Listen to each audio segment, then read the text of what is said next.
I think I learned about metacognition from my parents.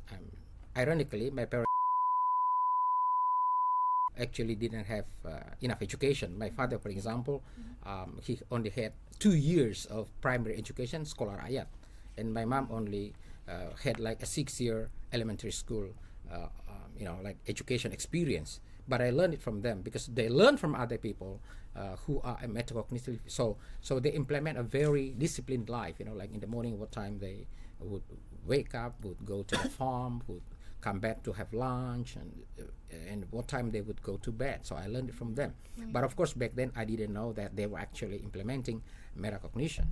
And then when I was in the senior high school, of course, in seminary back in 1983, I learned all this, and we practiced like the principles of metacognition in our life as students in seminary. Like waking up in the morning, what time, doing the studies, doing the prayer, doing the sport. So these are all planned, and then in the evening before we go to bed, we need to do a reflection or evaluation of our day's life. So that's actually, and then I learned all this in Flores, where I come from, but I implemented them, all the principles, when I went to Makassar back in 1988, as I wanted to continue my studies to the university there, and I was all by myself. I went there by myself, so I didn't know anybody, so I had to implement the principles of metacognition.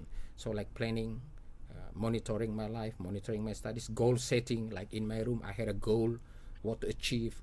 I had to divide the time to study, to work, because I had to work to earn money to support my studies.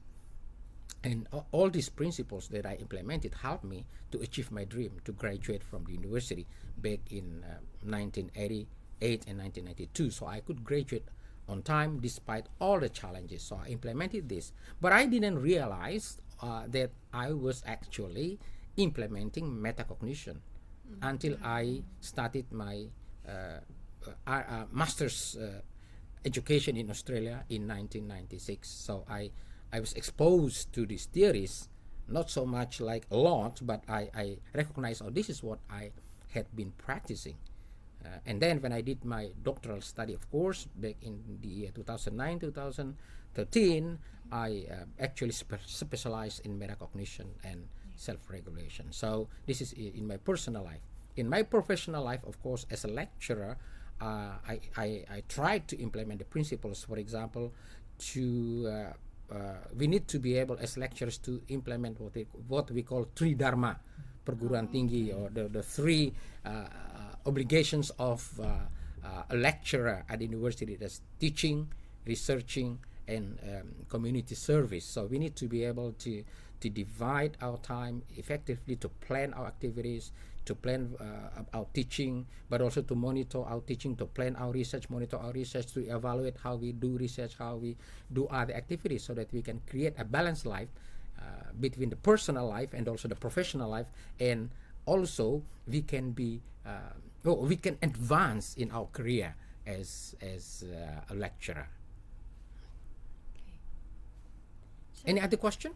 that's really interesting that before, like based on your experience, you didn't know what metacognitive is, Yeah. and then you knew metacognitive when you study in Australia, right? Yes. So that's really interesting. But then when you go back to your experience, and then you realize that, before I have applied metacognitive strategy. So Yes. that's really So the idea is that you need to be in a culture, in an environment of family or university or class that promotes metacognition, or thinking about thinking. So even you don't know the principles, but if they are implemented, then you accustom to the principles, and they sort of like inspire you to practice them, and you can reap the benefits of the principles. And then of course through studying, then I could actually accumulate more knowledge. But the most important thing is actually to practice what you know. So to be skilled, for example, one person says that to be skilled, you need to practice 1,000 hours of a certain skill, or 10 years, to be skilled. So to be metacognitively viable, skilled, you need to know declarative knowledge, building the knowledge, like what you're studying in the master's program. You need to know the concepts, so that later you can actually teach your students the principles. If you don't know what is metacognition, you won't share your knowledge with other people. And if we want to promote a thinking classroom, a creative classroom, we need to implement metacognition, because our thinking is our biggest friend, but also our biggest enemy. Our thinking can help us to achieve our goal, but our thinking can also divert us, from the goal that we actually really want to gain in our life. Clear? Yeah, that's clear. Yes. Any other question? You want to know how metacognition is related to the Bloom taxonomy, for example? How to be creative? Is it related to creative thinking? How can you become creative? How can you analyze? Can you implement metacognition? All kinds of other thinking? Yes, of course. Yeah, because metacognition supervises our thinking. So, for example, if you talk about the Bloom taxonomy, from the lots and HOTS, lower order thinking skills and high order thinking skills, from remembering, understanding, what else? Apply, analyzing, evaluating, creating. They are all the cognitive domains, the levels of cognitive, the thinking. So, for example, you want to create something and you are creating it, but how do you know that what you are creating is actually correct? You need metacognition to supervise your creation. You want to compose a text, which is the sixth level of cognitive domain. You need to know whether you need to plan how you're going to write in a poetry or a prose or a paper, like writing something. You need to plan. Creating something, you need to plan what you're going to create. But also, you need to supervise whether or not what you're creating is actually in accordance to the plan, meet the criteria. You need to supervise, and then if you find the problems in the cognitive implementation of your thinking, like when you're writing, you need to find the solutions. What do I need to do? So metacognition actually helps all other types of thinking, because it is beyond the thinking. It's actually supersede the thinking, the cognitive level that, like in Indonesia, we call it HOTS and LOTS. I hope it's clear. Any other question? Have you been implementing the metacognitive principles you learned in the first semester? Does it help? You want to share? Yes, but I think it not consistent. Yeah, it's hard to be consistent. Hard. Yeah, like sometimes you can do it very consistently. Other times you can't. Yeah, it's a matter of custom. So people say when people talk about success, does it belong to what we call, is it because of nature or nurture? When someone is successful, is it a nature thing or a nurture? So nature means you are born with the skills, with the talents, with the intelligence to be successful. So people who believe in this kind of concept or theory believe that you are born to fail or to succeed, either or. Other people say no, succeed is not a matter of birth, what you carry with you when you are born, but it is a matter of the environment, nurture.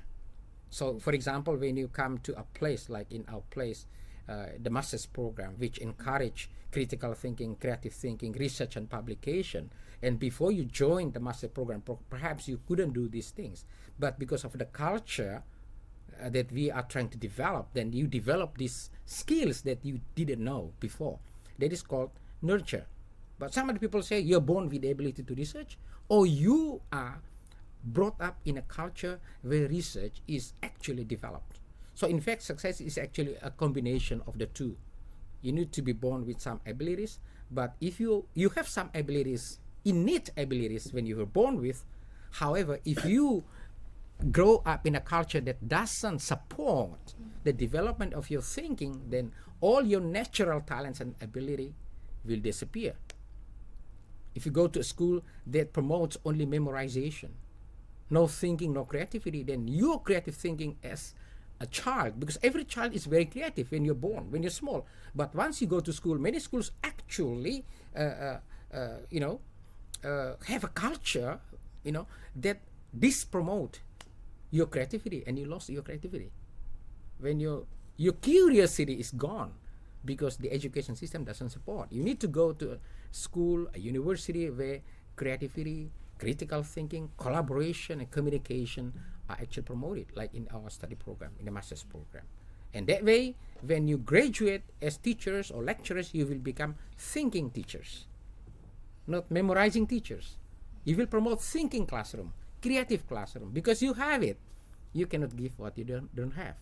You need to build your declarative knowledge, procedural knowledge, and then conditional knowledge, and the ability to plan, monitor, and evaluate while you are here. And later, when you become a lecturer, a researcher, a teacher, you can share all these skills and strategies to help your students grow in their thinking ability, in their behavioral activity, in the other activities that will contribute to their not only learning success but also life success. Well, I think I have answered all your questions. Am I right? I hope you're happy with the answers, and keep learning. And everyone, hopefully you can benefit from our talk show today. Hopefully you can develop your thinking ability, your creative thinking, and you become successful and happy not only as a student but also later as you engage in your career life. Okay, so yeah, thank you so much, Pak Cons, for giving us the insightful views about metacognition, about metacognitive strategy. So we're still learning about it, and then hopefully next we can apply it consistently. And then, so yeah, thank you so much for your explaining. Thank you for having me, and see you next time, guys. See you. See you guys. Bye for now. Bye. Bye.